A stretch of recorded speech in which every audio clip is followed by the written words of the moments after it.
Hi, everyone, and welcome to the Gut Reset Summit. I am your host, Dr. John Dempster, and today I would love to introduce to you Dr. Brian Mowll. And Dr. Brian Mowll is the founder and medical director of Sweet Life Diabetes Health Centers and serves clients worldwide as a diabetes coach. And he is a certified diabetes care and education specialist, master licensed diabetes educator, and is certified to practice functional medicine by the Institute for Functional Medicine, or known as IFM.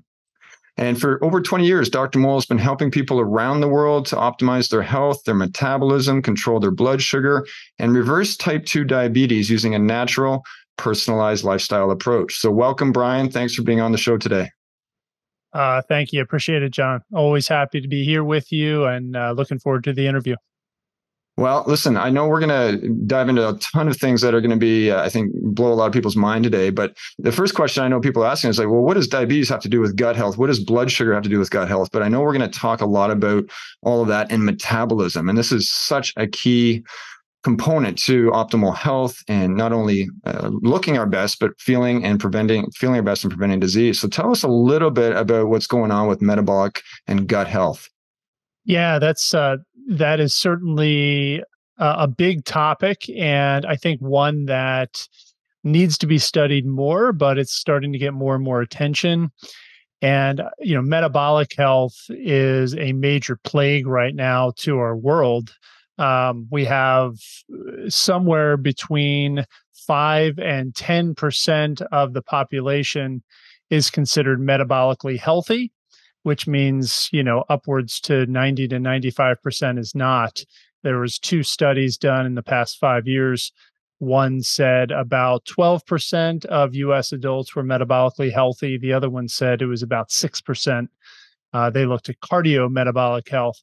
So pretty scary stuff. And, that's when they look at those, what they're talking about is things like girth around the midsection, blood sugar levels, blood pressure, lipid control, and other metabolic health parameters. So we know that these are the main drivers for diseases like heart disease and stroke and dementia, Alzheimer's disease, cancer, many forms of cancer, not all, but many forms of cancer, and lots of other conditions which fall in the top 10 the leading causes of death in the US. Diabetes is never really listed as a primary cause of death, although it is in the top 10 also. So diabetes doesn't kill you, but its effects will.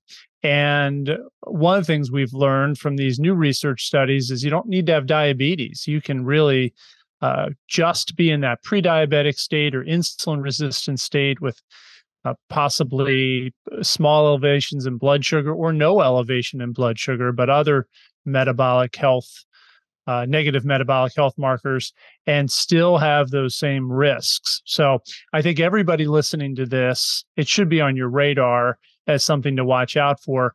And the gut is, as it turns out, a major driver.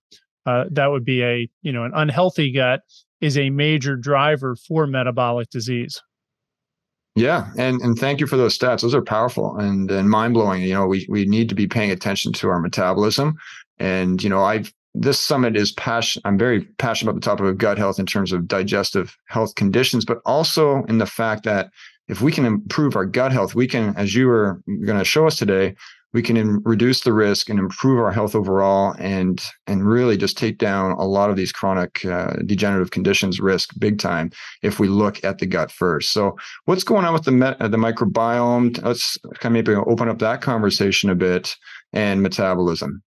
Yeah, this is really interesting. And the science is kind of new still on this. I mean, it dates back probably 30 years almost, but that's still kind of new, and it hasn't gotten a lot of light on it. So we don't know everything, certainly, about the connection between the microbiome and metabolism, but we know quite a bit, and we know that there are certainly some really strong connections. So microbiome just being the microorganisms, the environment inside our digestive tract where these microorganisms live, this symbiotic relationship between all these different microorganisms, some say 100 trillion, and our own body. And those microorganisms are there providing, I mean, they're there for themselves, but they're providing us a wide range of benefits, and many of them are metabolic in nature. So, for example, they do add a layer of protection to the gut barrier wall. If we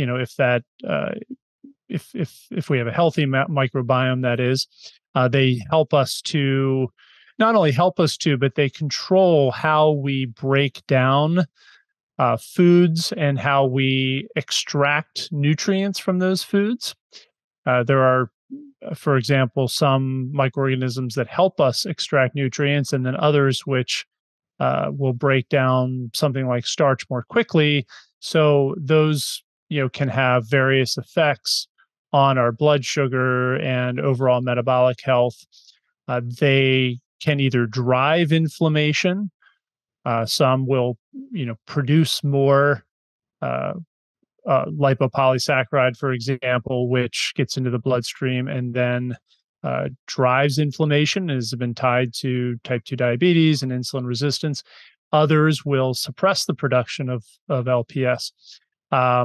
And some have powerful anti-inflammatory effects, like akkermansia is one that's been studied here recently, and that has wide-ranging, seemingly positive benefits on metabolic health, reduction in inflammation, production of propionate, which is a short-chain fatty acid that has been shown to be beneficial for metabolic health. So, this is a complex topic, and we don't know everything about it. At one point, scientists thought maybe there was an enterotype where they could say, "Oh, this pattern, is protective, whereas this pattern is disease causing." And it turns out that it's probably much more complicated than that. There have been some studies in both mice and humans where they've done fecal transplant and seen ridiculous effects. So, like one study back in the early 2000s, they put a mouse study, they put the fecal material from obese mice, genetically obese mice, into mice that had basically no microbiome. They were, basically sterile. And those mice became obese without changing the food. So the food was regulated. So they didn't eat more, actually. They just became obese because of the change in the microbiome. That's fascinating. There was a study published in Nature, I believe, in maybe 2015, 16, something like that, where they did something similar in humans. And then they actually looked at the bacteria, and there's certain patterns they found. So bifidobacteria, for example, tends to be more protective. Firmicutes tends to be, one that seems to somehow drive metabolic obesity or poor metabolic health. We don't know exactly how that happens per se, but some of it may have to do with inflammation, and like I mentioned, lipopolysaccharide in the bloodstream. But we do know for sure that there's a connection, and the manifestation of that, in other words, how do we manipulate that through diet and lifestyle and so forth, becomes a little bit more complicated. Also, we know that fiber, for example, in the diet seems to improve certain microorganisms, and that can protect metabolic health. But we also know just overall microbial diversity seems to be protective as well. And so I think the bottom line with enhancing the microbiome, and I'm sure you have a lot of speakers talking about that here over the course of the summit, it seems to be avoiding processed foods, avoiding toxins, toxic foods, avoiding things like refined sugar and flour and these types of things, and really focusing on whole foods.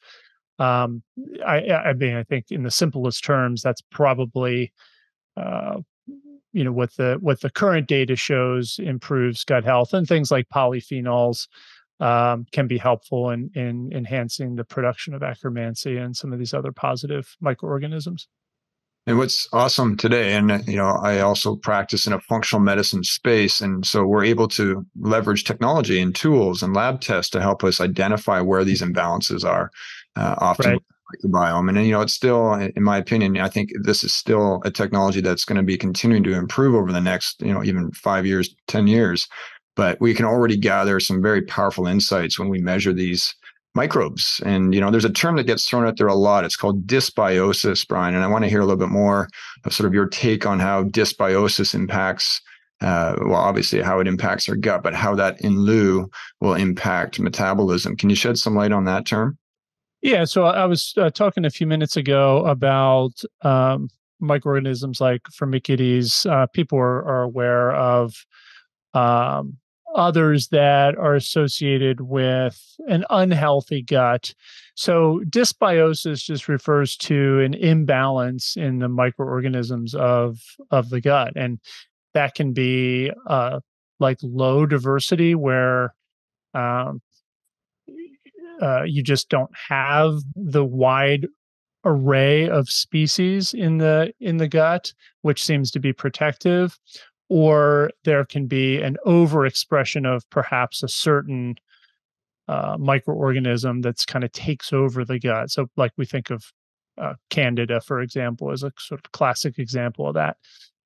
People get the overgrowth of yeast, and everybody has some Candida in their gut, but if that gets overexpressed through by feeding it, by overfeeding it, and maybe killing off some of the protective species, then that can lead to an imbalance, which can cause all sorts of problems. So that is a type of dysbiosis, but dysbiosis really just refers to that imbalance in the gut, and that is certainly connected to metabolic disease and insulin resistance and type 2 diabetes. One of the main connections is inflammation. So when you have a dysbiotic gut, oftentimes that gut wall gets irritated. It can become leaky or over permeable, too permeable, which allows these endotoxins and other things to get through the gut wall. That drives this inflammation process. And inflammation is really at the root of metabolic disease and diabetes and insulin resistance. Let's break that down. I love this, where this is going right now. And I think people are kind of on the edge of their seats and wanting to know, okay, so what can we do about these things? What would you say, like, you're seeing as extremely effective tools to start to correct, if you see yeast, for example, such as Candida, and other different dysbiotic imbalances? What are you doing? What's effective? Yeah, so I kind of mentioned a simple, kind of the simplest version of this, but I think we have to look at the diet first. There are other factors, of course, that can disrupt the gut, things like stress, for example, and not sleeping properly, which drives up cortisol. There are things that we consume in our diet that are toxic to the gut bacteria, like artificial sweeteners. Some studies show can negatively impact certain medications. Obviously, can have a negative impact on the microbial diversity and the ecosystem in our guts.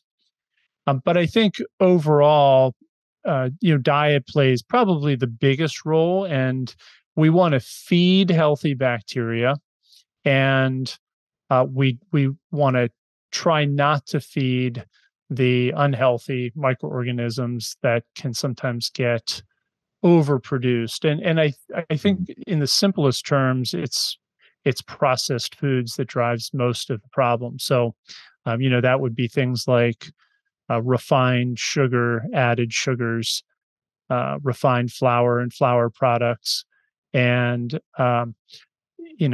I oftentimes recommend avoiding industrial seed oils as well. I think added fats, like added oil, is also a processed, refined product that probably should be minimized. Even things like olive oil, which can actually have a healthy impact on the gut, but I don't think we should be adding tons of it. Even though extra virgin olive oil does have some healthy polyphenols and some other things that can have a positive influence on the gut. I think when you add excess energy, you're going to interfere with that natural process of a healthy gut production. So high fiber foods, which again comes from natural foods, low glycemic fruits with a lot of fiber, like berries, for example, fibrous vegetables, I think are healthy for almost everybody. And that fiber forms a prebiotic that feeds healthy gut bacteria. So we know that a high fiber diet will drive up the production of Akkermansia, which I mentioned earlier, and that is very protective against diabetes and insulin resistance. It also will improve the number of bifidobacter species in the gut, which is also protective.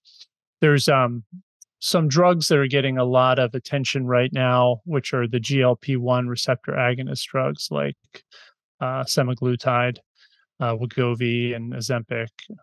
And they're being used to help people lose weight because they suppress appetite. But we produce GLP-1 naturally in the gut, in the lower small intestine, and there's been studies that have shown that higher levels of bifidobacter will improve the natural production of GLP-1, as does fiber and protein too. So I think we don't want to we don't want to forget about getting high quality nutrients and amino acids, which are really healthy for the gut, through high quality protein sources also. And protein also can stimulate GLP-1. So what I recommend for most of my clients, and this is more for metabolic health, but also have a positive impact on the gut, is essentially high quality protein and high fiber natural foods. Those are with a lot of nutrient density. And that's, again, it's very simple, but I think that's really the basis of a good healthy diet, and avoid those things that have a negative impact on the gut. And I've mentioned a bunch of them. And then, of course, we do have to look at other lifestyle factors. So exercise, for example, seems to have a positive impact on gut health, probably by reducing certain stress factors and inflammation long term. And, sleep, stress, those other factors that I mentioned play a big role as well. I'm glad you brought up Ozempic and GLP-1, because a lot of questions, and when new patients walk in our door, almost everyone wants to get to their best weight. And I'm very fortunate that we have, patients lose a lot of weight when they apply the principles, many of which you're talking about. But I want to ask you, being the expert in metabolic health, what we do naturally, does it compare to Ozempic? I get that question all the time. What do you think? It's a good question. I mean, I think there are people who can benefit from the medication. It does have side effects, as all medications do. And it works for a lot of people by making us nauseous, and I think if you really need to lose weight, and for whatever reason, you've tried everything you can, and, you just can't seem to control your food intake. And it's like, do I try this medication, or do I go have bariatric surgery or something extreme? Of course, I'd much rather see somebody, go on the medication for 3 or 6 months. One of the downsides to these drugs is that they're not meant to be short-term drugs. And this was sort of like a secret, I think, that has now the cat's out of the bag, because a lot of people will ask, like I have endocrinologist friends, for example, and a lot of people will ask, well, once I get off these, what's to stop me from just going back and overeating again? And they say nothing. You got to stay on them forever, and that's that's not a good prospect for a lot of people. And It's a great marketing campaign. especially at like, $700-800 a month. Most of these drugs cost. Not some of the new ones are almost $1,000 a month. So yeah, it's a lot of money. And again, I don't want to minimize their benefits. They can be beneficial for some people, but there are natural ways to enhance GLP-1 production, as I mentioned. Now, some people have genetic SNPs or single nucleotide polymorphisms. There's one called TCF7L2, which is a genetic variant that I see in a lot of my clients. We don't do genetic testing on everybody, but we do it on a fair amount, and it's very common in the insulin resistant diabetic population, and it leads to an underexpression or an underproduction of GLP-1. And so those people from a diabetes perspective seem to respond the most favorably to those drugs. But we always try to get them to produce their own more effectively. And I've mentioned fiber as well as protein as two of the main drivers, and then improving the gut microbiome. So Akkermansia and Bifidobacter seem to have the biggest impact on natural GLP-1 production. So, sometimes we'll even, give like a Akkermansia supplement for a while to see if we can increase the levels, and then back that up with some, diet factors to try to raise those levels naturally, and polyphenols too from certain vegetables, colorful berries and colorful fruits and other fruits and vegetables seem to improve Akkermansia production as well. But the bottom line on those medications is, there's always a dark side to them. And while there is a benefit for a lot of people, the benefit, by the way, is really just appetite suppression. I mean, it just stops you from wanting to eat. So, you can think of it kind of like somebody who's tried to quit smoking, and I can't remember the name of the drug, but there are medications where you'll get sick if you do that, or alcoholics who will take a drug and they get sick when they drink alcohol, so they just don't want to drink anymore. So these drugs kind of do the same thing with eating, and so they sort of force you to undereat, and that leads to weight loss for most people, and considerable weight loss. So they do work for sure. Not for everybody, but they work for most people to some degree if they can tolerate the side effects. I've had people go on them and have debilitating acid reflux, and they just can't do it.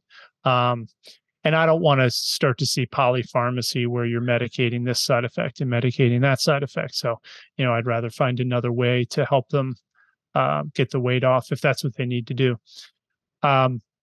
But if they can stand the side effects, I do think they can be used short term. We just have to have a really good strategy on the backside to help them come off of that and control their appetite, when they do that. But if you can lose, I mean, from a metabolic health perspective, not focusing on the gut that much here, but if someone can lose 10% of their body weight in fat, that's going to have a profound impact on their metabolic health. So, whatever it takes to get there. And if somebody is just majorly food addicted, and they've tried coaching, and they've tried emotional support, and they've tried diet, changes, and nothing seems to work for them, maybe it has a place for those people. Yeah, I think there's a time and a place. I think we also have to make sure that we try the safest and, often very beneficial approaches that involve functional medicine techniques. Do that first.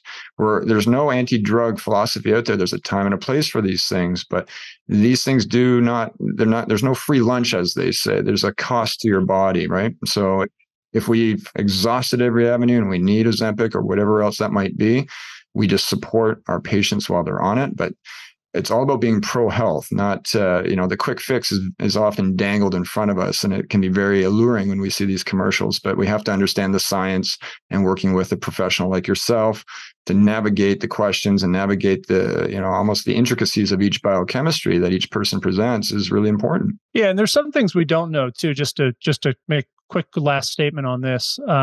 Most of the studies have been short term on these medications, so we don't know if there's going to be like a long term suppression of GLP-1 production, if there's going to be any long term negative effects on the gut, or persistent side effects or anything like that. Not to mention, these drugs do carry some warnings. Pancreatitis happens in some people. That's an inflammation of the pancreas. And, that is a possibility with these medications. In rats, in the early trials, they saw medullary thyroid cancer. And so that's a black box warning on these. It hasn't been seen in humans yet, as far as I know, but but it's something you have to watch out for. So, like you said, no free lunch. And if there's a way to do it through a functional medicine approach, a natural, personalized approach, I'd much rather do that. We hear a lot about this term insulin resistance. And, what we want to talk about today is a little bit of what can we be doing to help improve that so that we, can lose weight faster, reduce the risk of blood sugar disorders, improve diabetes. And I'm sure you can boldly say that you've seen many type 2 diabetics completely become non-diabetic, as we have. But tell us a little bit more about what insulin resistance is doing to our body and how the gut can impact that. Yeah, so I mentioned at the very beginning that somewhere around 85 to 95% of U.S. adults are not considered metabolically healthy, and the main driver of that is insulin resistance. So insulin is a hormone that helps us control and regulate energy metabolism, basically. So it's a very old hormone. It's present in almost all animals, and it essentially is there to store excess energy and to prevent the breakdown of stored energy when we don't need it. So, for example, when you eat, insulin will go up, and glucose has the most profound stimulatory effect on insulin release. So, in other words, if you eat something with some carbs or sugar, you're going to get the biggest insulin release from the pancreas. But protein also causes insulin release, and fat to a lesser degree. And what happens is our body releases this hormone that helps our muscles and our fat absorb excess energy, mostly glucose, and it holds back the release of glucose in the liver and fat in the fat cells. So insulin essentially, when it's above a certain level in the blood, seals the fat cells, stops them from releasing fat, and it tells the liver to stop breaking down stored sugar and stop making sugar. So those are two important effects. One is an anabolic and one is a anti-catabolic effect.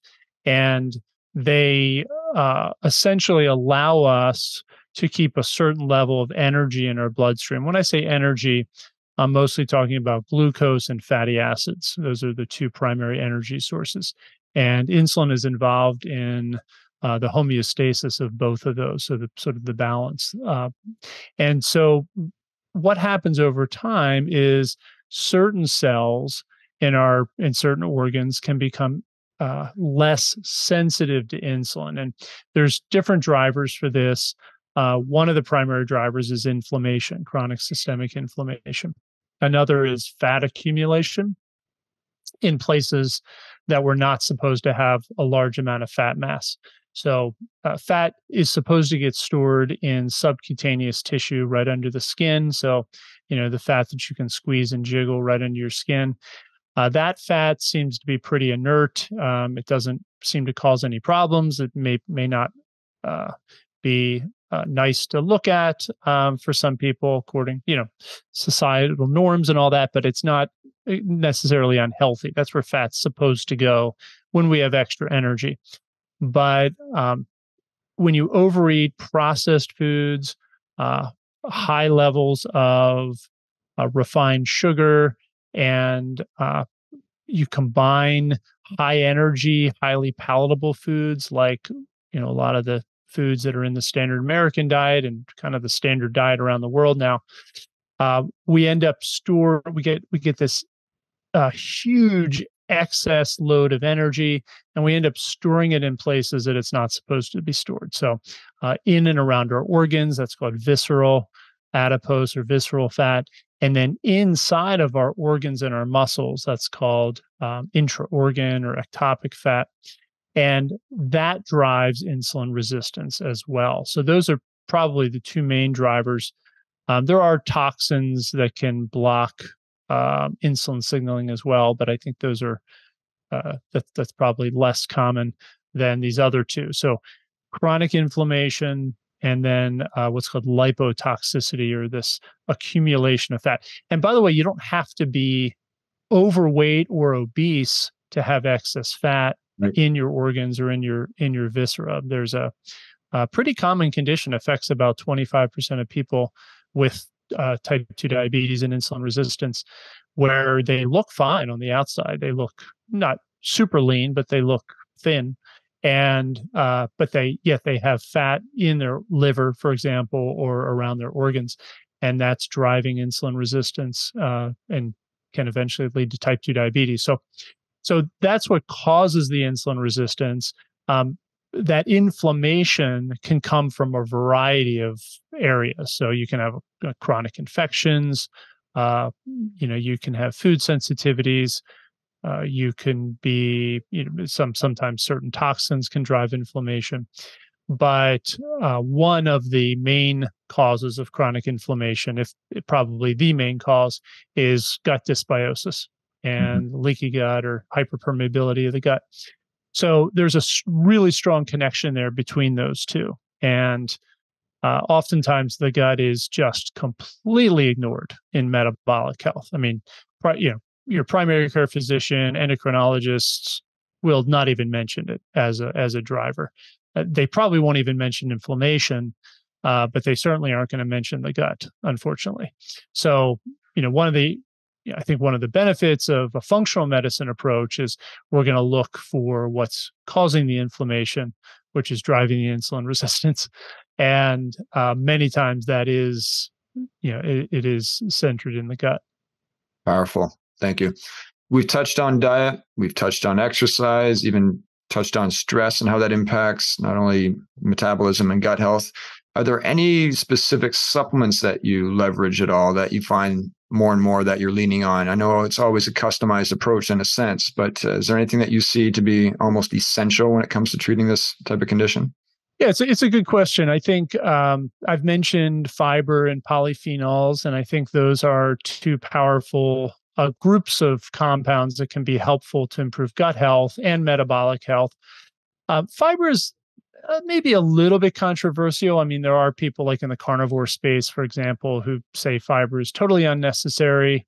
Paul Saladino, who I've had on my podcast, has had microbial diversity tests and says he's got a really wide range of microbial diversity. I don't know if that was while he was eating fruit or before he was eating fruit, but some mild controversy, but for sure the large majority of the literature points towards very positive benefits from fiber consumption for both gut health and metabolic health. So I think fiber is important. We can get it through foods, but most people, I don't think, get enough. So sometimes we do recommend fiber supplementation through, like a broad spectrum fiber supplement where you're getting a variety of different fibers. There are some like modified citrus pectin, which is a kind of a fiber prebiotic, which has been shown to be helpful when it comes to reducing inflammation. And, any type of antioxidant support can be helpful. So I prefer to do like fruit and vegetable compounds, like like a green drink, for example, like a powdered green drink, or powdered fruit drink that doesn't have the sugar in it, but has all those polyphenol compounds in it. So something like that can be helpful as a supplement. Generally, I think a good quality multivitamin is helpful for people. And then, fish oil, I think, is really important. I think, having good omega-3 support. And these are things that most people just don't get enough of, that we probably used to get enough of, but don't in our current diet. So, high quality omega-3, extra polyphenols or antioxidants, extra fiber, maybe a good quality multivitamin. Those to me are probably the main things. Very simple, but and then sometimes I mentioned we'll do Akkermansia supplementation. Sometimes we'll do probiotic supplementation. If we have some sort of confirmation that those are out of balance, you mentioned some testing earlier. We don't do a ton of gut testing, but oftentimes we'll run like a GI effects test through Genova, and that'll oftentimes tell us a little bit about the species that are there, and if there seems to be an imbalance, sometimes we'll supplement like Bifidobacter product or an Akkermansia product. Brian, you've left the listeners with a lot of salient points and a lot of wisdom. Is there anything else, any other tidbits you want to leave with us today? I just think keep things simple. A lot of times we overcomplicate things. Mm-hmm.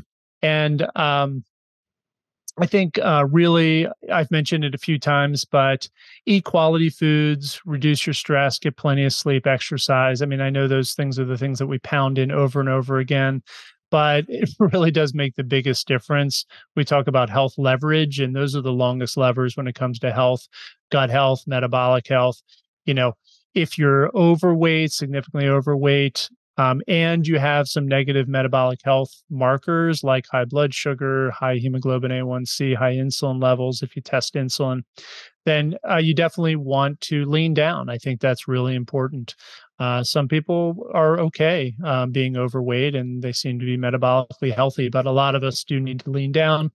And oftentimes that comes just from cleaning up the diet and the lifestyle. So yeah, don't overcomplicate things. I think there's a ton of information out there, tons of information, I'm sure, on the summit, which is really helpful and useful. But at the end, just start simple. Common sense, right? Yeah, it's great. Listen, Dr. Mowll, where can we find you to learn more of you online? Yeah, so I have a website. That's a good place to start. It's just drmowll.com, drmowll.com. You can get on my mailing list there and get a free we call it the blood sugar blueprint. It's a free, e-guide on how to improve metabolic health. I have a YouTube channel at youtube.com/Dr. Brian Mowll. And I have a podcast called Mastering Blood Sugar. So any of those places would be great. Fantastic. Well, listen, thanks again, Dr. Mowll. This has been enormously helpful and eye-opening in many ways. So thanks again for everything that you do, and really appreciate you being on the Gut Reset Summit. Thanks, Dr. John. Appreciate it. And thanks for having me on. Have a great day.